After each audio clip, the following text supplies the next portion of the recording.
성경도 가질 때에 역대상 6장 1절에서 6절 말씀까지 김효숙 권사님 나오셔서 봉독해 드리겠습니다. 다 같이 기립하셔서 하나님의 말씀을 봉독하시겠습니다.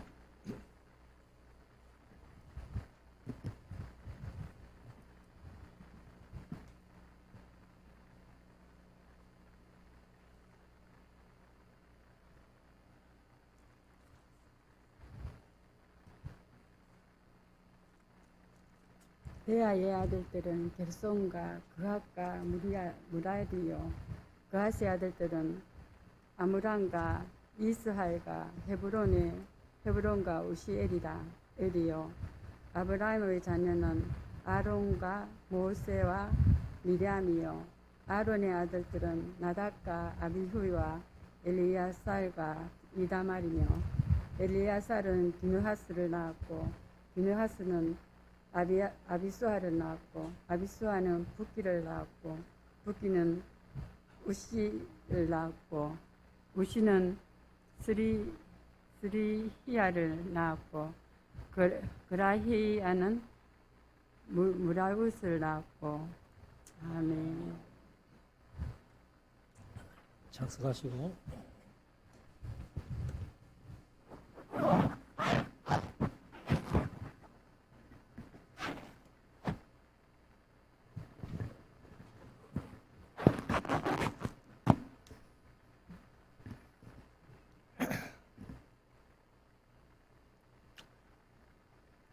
이제 우리 하나님의 말씀을 묵상하는 시간인데요.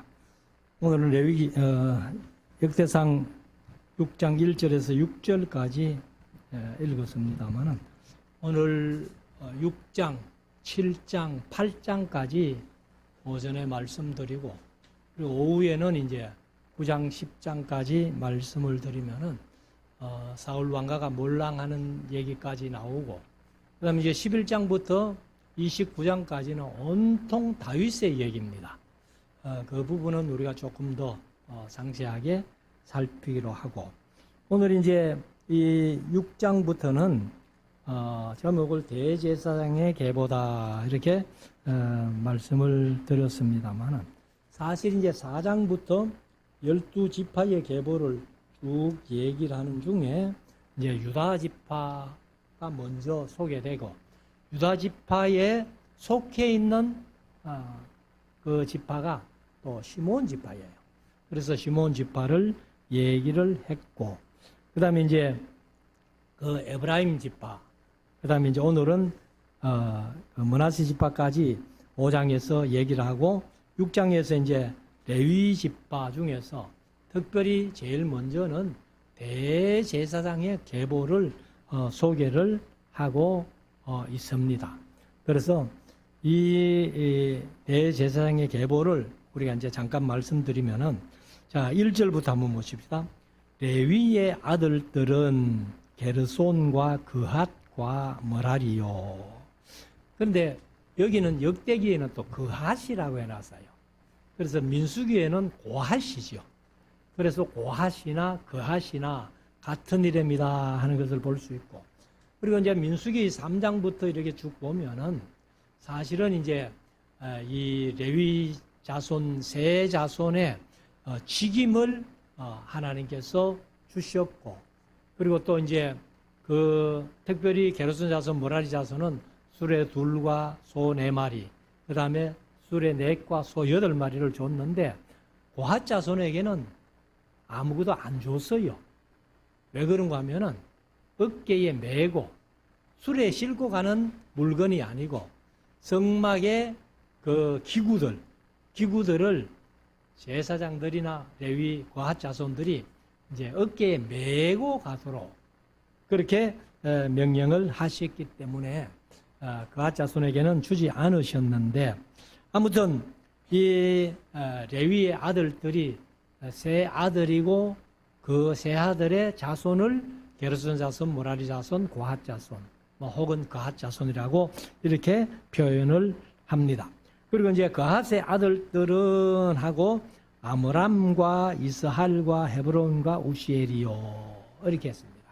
근데 여기 이제 아므람이라는 이름이 사실은 출애굽기 1장, 2장, 3장에 보면은 모세의 출생과 그 다음에 모세가 미디안 광야로 가서 40년 살다가 또 이 이스라엘 백성들을 인도해내기 위해서 애굽으로 가는 장면을 소개하고 있는데 거기에는 모세와 아론의 또 미리암의 아빠 이름이 없어요.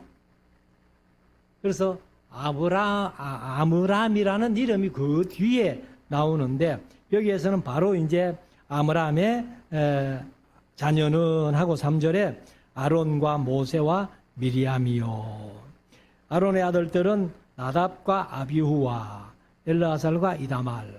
그래서 이제 아론의 네 아들이 있었는데 우리가 이미 했습니다마는 레위기 10장에서 사실 나답과 아비후가 다른 불을 하나님 앞에 들이다가 하나님 앞에 죽임을 당했죠.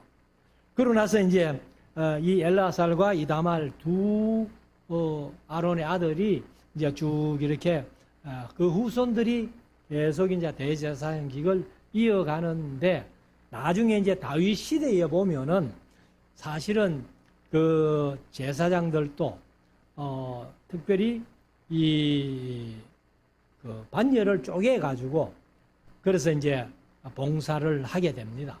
그래서 보통 이제 역대상 나중에 24장에 가면은 24 반열 이름이 잘 나와 있습니다. 그런데 제가 이제 공부할 때도 자주 말씀드렸습니다만은 24 반열 나오는데 그 이름들을 다 몰라요. 근데 이제 익숙한 이름 하나 딱 있죠. 그 누가복음 1장에 보면은 이 사가랴 세례 요한의 아버지 사가랴가 아비야 반열이다 하는 그 이름만 좀 익숙하고 그 외에는 잘 몰라요. 그래서 이제 아비야 반열은 8번째 반열입니다. 그래서 한 달을 30일로 잡으면은 15일씩 전반, 15일씩 후반 이렇게 하면은 아비야 반열은 8째 반열이니까 4월 후반 반열이다. 이렇게 우리가 알 수 있는 거고. 그리고 이제 다윗 시대에 왜 이 24반열로 하필이면 24반열로 나누느냐 해서 이제 제가 살펴보니까 다른 이유는 없는 것 같아요. 다른 이유는 없는 것 같고 이 엘르아살의 자손이 24자손이 됩니다. 그리고 이다말의 자손이 8자손이 돼요. 그래서 16자손과 8자손을 보태면은 그게 24자손이 되니까 그래서 다윗이 막 24반열대로 그 자손대로 반열을 쪼개가지고 24반열로 봉사하게 했다. 이렇게 우리가 볼 수 있습니다. 그리고 이제 4절에 가면은 엘르아살은 비누아살을 낳았고 비누아살은 아비수아를 낳았고 그러면 이제 나답과 아비후가 나답이 장자인데도 이미 죽었기 때문에 엘르아살의 그 후손들을 소개를 하고 있습니다. 그리고 이제 5절에 아비수아는 붓기를 낳았고 붓기는 우시를 낳았고 우시는 스라히아를 낳았고 스라히아는 머라이옷을 낳았다. 이렇게 해서 이제 쭉 그 족보가 이어지고 있습니다. 그러면 이제 이 16절부터는 레위 아들들은 하고 이제 그 레위의 계보를 쭉 얘기를 하는데 특별히 이제 1절부터는 그 레위 아들들 중에서 그핫 자손에게서 이 대제사장 아론과 모세가 나왔기 때문에 먼저 대제사장 계보부터 소개하고 그리고 이제 16절부터는 레위의 아들들 게르손 자손과 머라리 자손 그리고 이제 그핫 자손을 이렇게 소개를 합니다. 여기는 뭐 별로 중요하지 않기 때문에 쭉 넘어갑니다. 넘어가서 31절에 보면은 자 언약교회가 평안한 곳을 얻은 후에 이게 무슨 얘기인고 하면은 언약궤가 평안한 곳을 얻었다 하는 것이 기럇-예아림에 있던 언약궤를 이제 그 다윗이 예루살렘으로 옮겨오잖아요. 그게 이제 사무엘하서 6장 얘기인데 그래서 처음에 옮겨올 때는 사실 실패했잖아요. 그래서 수레 하나를 다윗이 새로 만들고 전국에서 빼어난 암소 2마리를 선정해 가지고 거기 이제 수레를 메우고 법궤를 수레에 싣고 그리고 이제 이 우사와 아이효라는 형제가 이렇게 법궤를 모시고 이제 따라오다가 나곤의 타작마당에 이르렀을 때에 이 소들이 벌쩍 뛰니까 법궤가 흔들렸죠. 흔들릴 때에 이 우사가 법궤를 잡았습니다. 그래서 제가 늘 말씀드려왔습니다만 우사는 잘하려고 했어요. 법궤가 떨어지면 안 되니까 붙들었어요. 그런데 하나님께서 우사를 쳐서 죽여버린 겁니다. 그래서 우리가 교회를 섬길 때에 하나님 일을 할 때에 인간적인 생각으로 잘하려고 해서만 되는 게 아니라는 거예요. 나는 교회를 위해서 했는데 교회를 위해서 해도 하나님의 일을 위해서 해도 말씀대로 해야지 말씀에 어긋나게 하면은 하나님께서 우사 같은 그런 사람이 될 수밖에 없다 하는 거예요.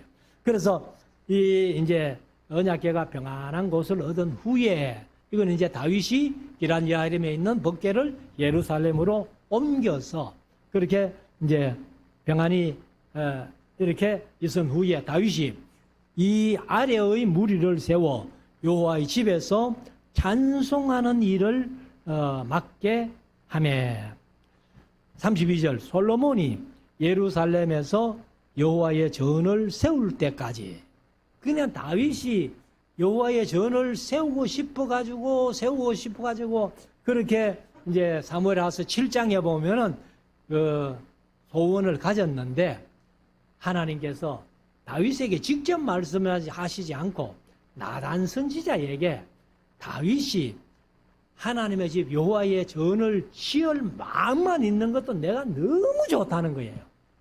근데 이제 우리가 나중에 이제 역대상에서 쭉 읽어 나가면은 다윗 얘기를 읽어 나가면은 사실 사무엘 하서에서는 이유를 설명 안 했어요.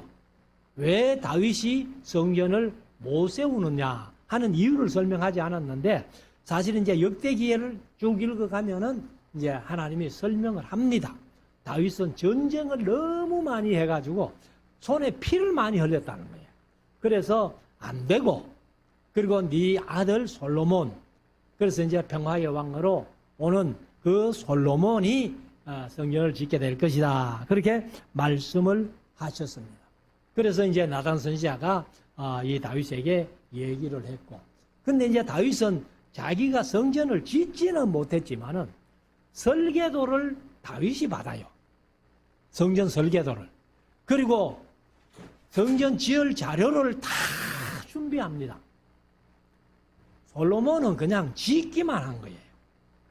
그만큼 이렇게 다윗이 이제 성전을 사랑한 것을 볼 수 있는데 여기 이제 솔로몬이 예루살렘에서 여호와의 전을 세울 때까지 저희가 회막 앞에서 찬송하는 일을 행하되 그 반열대로 직무를 행하였더라 하고 이제 그 찬송하는 반열을 쭉 이렇게 소개를 하고 있습니다.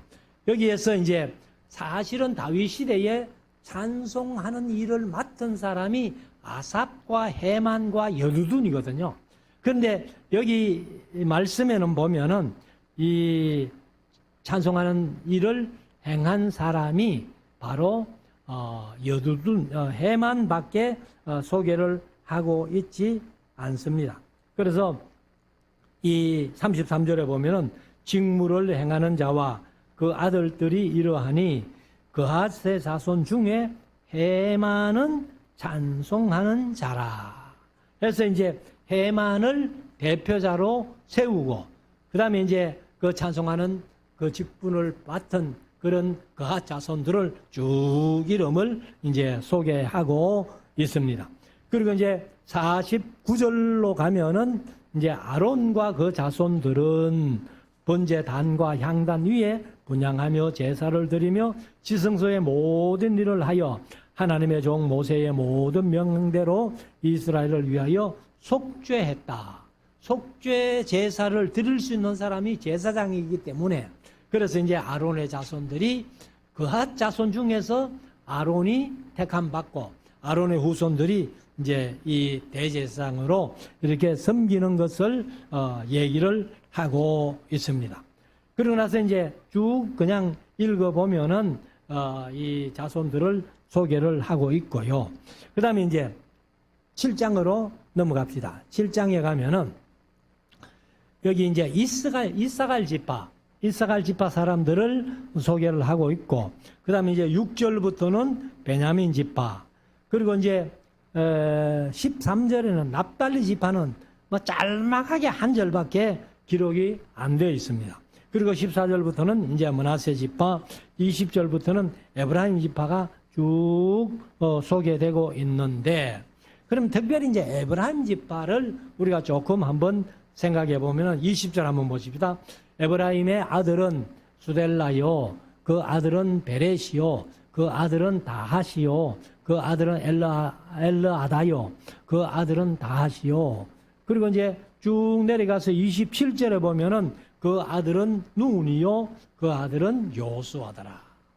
그러니까 이제 왜 이렇게 에브라임 지파를 쭉 소개를 하면서 27절에서 이제 그 엘리사마의 아들은 눈이고 그 다음에 눈의 아들은 요수아라고 그렇게 소개를 하고 있는 거 하면은, 바로 이 에브라임 지파는 원래 요셉 지파잖아요. 요셉 지파였는데 5장 1절에서 본래 장자는 르우벤이었지만은 그러나 이제 아비의 심상을 더럽혔기 때문에 육적인 장자권이 요셉에게로 갔다, 이렇게 이제 소개를 하고 있고, 그리고 이제 유다는 영적인 장자권이라는 말은 없지만은 그러나 유다의 자손에서 이제 주권자가 날 것을 말씀을 하셨기 때문에 그래서 영적인 장자권을 얘기를 하는데, 영적인 장자권이 유다에게 돌아간 이유를 제가 말씀드렸죠. 그래서 이제 창세기 42장 43장에 보면은 그 특별히 이제 유다가 베냐민을 데리고 양식사로 두 번째 갈 때에 내가 베냐민을 데려오지 아니하면은 그 죄는 내가 담당하겠다, 이렇게 이제 함으로써 베냐민을 대속하는 정신이 바로 예수님께서 세상 모든 죄를 대속하는 정신의 예표이기 때문에, 그래서 아마 유다가 영적인 장자권이 된 것 같고요. 그리고 이제 이 요셉 지파가 에브라임 지파와 므낫세 지파가 되는데, 이제 사실은 에브라임이 므낫세보다 둘째 아들이잖아요. 그렇지만은 이 둘째 아들인데도 불구하고 야곱이 요셉이 두 아들을 데리고 축복받으려고 이렇게 기도받으려고 데리고 들어가면서 야곱의 오른손이 므낫세를 향하도록, 그 다음에 왼손이 에브라임 차자를 향하도록 이렇게 데리고 들어갔는데, 그때는 이미 야곱이 눈이 어두워 가지고 안 보이는 상태입니다. 그런데 이 야곱이 이렇게 어긋맞겨 가지고 오른손은 에브라임에게 가고 그 다음에 왼손이 므낫세에 가도록 이렇게 해서 축복을 해주는 겁니다. 그러므로 말미암아서 이제 이 에브라임이 이 차자지만은 장자권을 얻게 되는 그런 모습을 보는데, 그런데 이제 이 에브라임 지파 중에서 바로 이 모세의 후계자 여호수아가 출생하게 됩니다. 그래서 아마 여호수아를 소개하기 위해서 이렇게 좀 길게 이렇게 얘기를 했고요. 그 다음에 이제 30절부터는 아셀 지파의 얘기를 하고 있습니다. 그리고 이제 8장에 가면은 베냐민 지파를 소개하고 있는데, 베냐민 지파 12지파를 다 소개했기 때문에 어느 지파는 뺄 수가 없어서 소개를 했지만은, 그는 이제 이 베냐민 지파 얘기 속에는 한 가지가 있죠. 왜 그런가 하면은 이 베냐민 지파를 소개해야만이 사울 왕이 베냐민 지파에서 나기 때문에 그래서 이제 사울 왕을 소개하기 위해서 또 사울 왕의 얘기를 꺼내기 위해서 그래서 이제 10장에 가면은 사울 왕 얘기가 나옵니다. 9장 하반부에 가면은 사울의 족보가 나와요. 사울의 족보가 나오고 10장에서는 사울 왕가가 몰락하는 그런 장면을 소개를 하고 있습니다. 그래서 이렇게 8장까지 이제 5장부터 3장부터 8장까지 쭉 이렇게 12지파를 이제 소개를 하고 있습니다. 그래서 우리가 이제 이런 말씀들을 우리가 볼 때에 하나님께서 이 12지파를 다 이렇게 역대기를 통해서 이렇게 소개하는 이유가 바로 이를 통해서 12지파가 되고 이제 민수기 1장에서 20대 이상으로 사움에 나갈 만한 자를 계수했을 때에 60만 3,550명이라는 엄청난 수로 이렇게 이제 불어났다는 것을 여기에서 말씀을 해주고 있습니다. 그래서 우리가 이 하나님의 말씀을 읽을 때에 사실은 이 말씀을 바로 이해하고 역사적인 배경을 바로 이해할 때에 훨씬 더 성경을 우리가 재미있게 또 알아듣기 쉽게 깨닫게 된다는 것을 우리가 한번 생각을 해볼 수가 있습니다. 그래서 이제 8장에서는 특별히 이제 사울 왕 얘기를 이제 꺼내기 위해서 기브온의 조상을 얘기를 하는데요. 자, 29절에 보면은 기브온의 조상은 합니다. 기브온이 사실은 사람 이름도 되지만은 지명도 있잖아요. 사울의 고향이 바로 기브온이에요. 그래서 여기는 이제 사람 이름으로 얘기를 했는데 기브온의 조상 아비엘은 기브온에 거하였으니 그러니까 이제 첫 번째 기브온은 사람 이름이고 두 번째 이름은 지명이에요. 그래서 거하였으니 그 아내의 이름은 마가며 장자는 압돈이요 다음은 술과 기스와 바알과 나답과 그 아들의 그돌과 아이오와 세겔이며 그렇게 이제 얘기를 하는데 여기에서도 이제 이 기스가 나오잖아요. 기스가 나오는데 기스가 바로 사울의 아버지죠. 그래서 이제 32절에 보면은 미글롯은 시므아를 낳았으며 그 무리가 그 형제로 더불어 서로 대하여 예루살렘에 거하였더라. 그리고 이제 넬은 기스를 낳았고 기스는 사울을 낳았고 사울은 요나단과 말기수아와 아비나답과 에스바를 낳았다. 이게 이제 사울의 아들이거든요. 그러니까 요나단과 말기수아와 아비나답과 에스바를 했는데 에스바알이 본래 이름이 뭐예요? 머비보셋. 요나단의 아니 머비보셋이 아니고 갑자기 왜 레가가 바나에게 죽임당한 사람. 네? 이스보셋인데 여기는 에스바알로 나와. 그래서 여기 에스바알이라고 하는 거나 그 다음에 머비보셋 하는 거나 이런 것들 보면은 아마 사울이 타락한 뒤에 낳은 아들이 아니냐 이렇게 봅니다. 그래서 이 이스보셋은 수치스러운 그런 뜻을 가지고 있고 그 다음에 이제 여기 에스바알은 바알의 남자 이런 뜻이에요. 그러니까 사울이 요나단이나 아비나단 말기수아는 다 여호와로 말미암아 얻었다는 것을 이제 이름을 뜻을 가지고 있는데 이스보셋 그리고 에스바알은 이 뭐 바알의 남자나 수치스러운 그런 뜻을 가지고 있다면은 아마 사울이 타락한 뒤에 그렇게 낳지 않겠나 이렇게 보는 겁니다.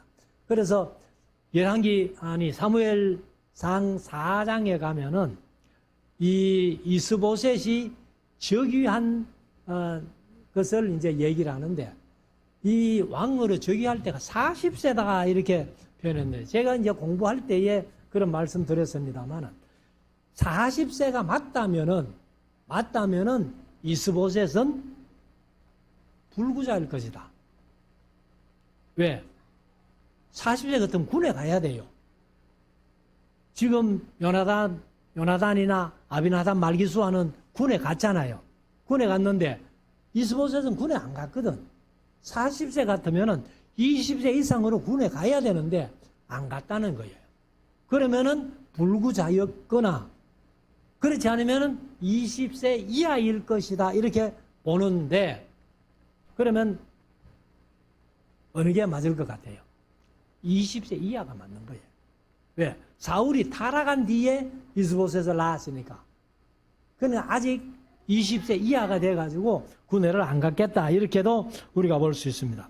그리고 이제 요나단의 아들은 머리빨이라. 머리빨이 누구예요? 이게 머비보셋이에요.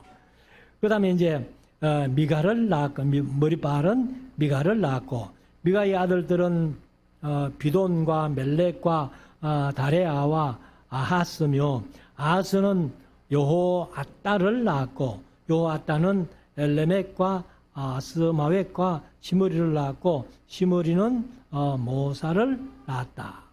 근데 이제 여기 요나단의 아들이 이제 머비보셋이고, 머비보셋의 후손들이 이렇게 쭉 나오는데, 사실 이제 사무엘 하서 21장에 가면은 다윗이 통치하면서 3년 동안 기근이 왔잖아요.